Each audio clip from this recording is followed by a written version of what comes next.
Hey guys, welcome back to our new another blog. আমি এখন গোছাচ্ছি ঘর। এখানকার যত কিছু ছিল মানে বালিশ কাঁথা ফাতা সব আমি এখানে রেখে দিয়েছি, দেখতে পাচ্ছ। এটা আমার বড় বালিশ, যে বড় বালিশ বিকাম গার্লফ্রেন্ড। রাতে কাজে আসে এটাকে, এটা মাথায় দিতে কাজে আসে। এটা হলো বিছানা, ঠিক আছে। তো ঘরের অবস্থা দেখতেই পাচ্ছ, আপাতত এরকম জঞ্জাল বেরিয়েছে সব জায়গার দিয়ে। ঝাড়ু দিয়ে আপাতত খাটের তলাটা আমি ঝাড় দিয়ে নিয়ে চলে এসেছি। ব্যাগ ফ্যাগগুলো এখানে সেটেল করে দিয়েছি। আর এখানে জলের বোতলগুলো আছে। আর এখানে আমার বই খাতাগুলো আছে, যেগুলো আমি এখন এগুলো এক সাইড করে রাখবো। তারপরে এই বিছানাটা বাঁধবো, তারপর বালিশগুলো। আপাতত এর মধ্যে কাঁচ ফাঁচ নেই, এর অবস্থা খুবই খারাপ। আমার দেখতে পাচ্ছ গাইস কতগুলো, আমার গাইস কিছু কিছু জিনিস এমন জমানো থাকে না, খুবই পরিমাণে জমানো থাকে। তাও তো আমি অনেক পরিমাণে ফেলে দিয়েছি। এ দেখো, এতগুলো হলো মার্কস আমার, ঠিক আছে। আরও কিছু তোমাদেরকে দেখাচ্ছি, আমি তোমাদেরকে দেখাচ্ছি আমার কতটা পরিমাণে, এই দেখো কতটা পরিমাণে পেন জমানো আছে আমার। এগুলো কিন্তু সব পেন মানে লিখে ইউজ করতাম, তারপরে এইভাবে প্লাস্টিকের মধ্যে রেখে দিতাম। তো রাখতে রাখতে এতটা পরিমাণে জমে গেছে।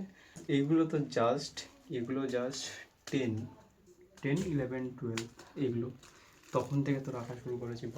বাদবাকি গাইস আমি অত রাখতাম না, ঠিক আছে। বাদবাকিগুলো সব ফেলে দিতাম। আরেকটা ইন্টারেস্টিং জিনিস আমি তোমাদেরকে দেখাচ্ছি, এটা আমি খুঁজতে খুঁজতে পেয়েছি, ঠিক আছে। এর মধ্যে কি আছে তোমাদেরকে দেখাচ্ছি, গুপ্ত খাজানা। চলো দেখাই। এই কাগজটা জাস্ট আমি খাটের এখানে পেলাম, এইখানটাই ছিল অনেক দিন ধরে। এই দেখো গাইস, এমনি পাউডার মারা আছে। তোমাদেরকে দেখাই, এটা আমার ছোটোবেলাকার ছবি, ঠিক আছে। তখন এরকম রোগা ছিলাম, তখন সবে সবে, বুঝতে পারছো তো, বয়স হচ্ছে, হুট করে রোগা হয়ে গেছি। মানে ছেলেদের ন্যাচারাল যে কারণে রোগা হয় আর কি। এই তার আগে আমি এরকম মোটা ছিলাম, গোলুমুলু টাইপের, ঠিক আছে। তার আগের আর ছবি নেই। এটা আমার স্কুলের ছবি উঠতে বলেছিল সেই টাইমের ছবি। তারপরে আর কি আছে, সবচেয়ে ছোটোবেলাকার ছবি আমার ওটাই আছে। তারপরে এইটা কলেজের ছবি এটা গাইস, এটা পুরো ফ্যাকাশে হয়ে গেছে, এটা কিছু আচ্ছা ছাপ হয়ে গেছে। এই যে ব্ল্যাক অ্যান্ড হোয়াইট। এই যে স্কুলের আরেকটা ছবি, এইটা হলো সবচেয়ে ছোটোবেলাকার ছবি। তো গাইস ফাইনালি আমি বেডের উপর দিয়ে সব ক্লিন করে নিয়েছি, মানে যা কিছু ছিল সব এর মধ্যে রেখে দিয়েছি, বই আর বিছানাটা এখানে। চলো নিচে কি আছে দেখা যাক। নিচে তো নোংরা ভর্তি। এই টাকা,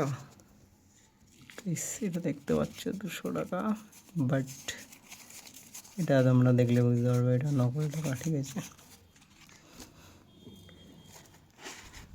এটা আমার সেই পুরোনো মানি ব্যাগ, এর মধ্যে টাকা।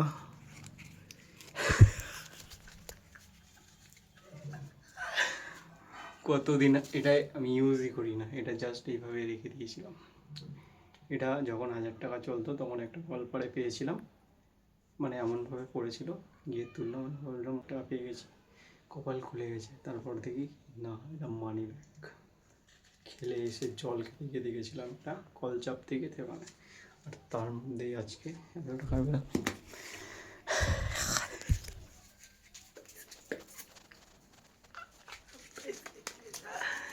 আর পুরোনো জিনিসের, পুরোনো প্যান্ট, পুরোনো বাক্স, পুরোনো মানি ব্যাগের মধ্যে যদি এরকম টাকা পাওয়া যায় না, সেটা আলাদাই একটা শান্তি, বুঝতে পারছো তো।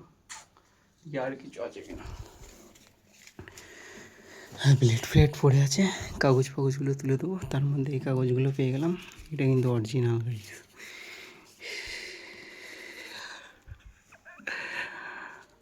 পুরোনো মানি ব্যাগ, পুরোনো প্যান্ট, পুরোনো বাক্সের মধ্যে।